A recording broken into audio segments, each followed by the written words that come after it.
உங்க ஒருத்தருக்காக நாங்க எல்லாத்தையும் வாங்குறதுக்கு தயாரா இருக்கிறோம். நாங்க மாறணும்னா கண்டிப்பா ஓகே நான் எல்லாருமே இப்ப நான் அதில் கவலை இல்லை. அவர் ரொம்ப கேவலப்படுத்திட்டாருன்றாங்க.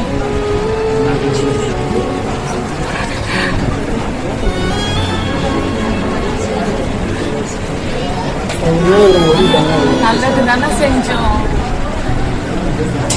நாங்க நல்லது செஞ்சு உங்க பேரை காப்பாற்றணும் தானே நாங்க இறங்கி வேலை செஞ்சோம். எந்த லேடிஸுமே பெண்கள் இறங்கி வேலை செய்ய முடியாது சார். இந்த மாதிரி நாங்க செஞ்சு எங்களை அவ்வளவு கேவலப்படுத்தி தகாத வார்த்தையில பேசி என் ட்ரெஸ் எல்லாம் கிழிச்சு ரொம்ப மானபங்கப்படுத்தினாரு சார்.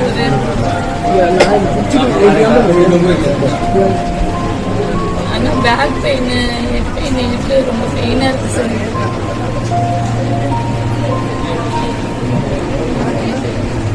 இல்லைன்னா மாறணும்னா கண்டிப்பா ஓகே நான் மாற்றணும்.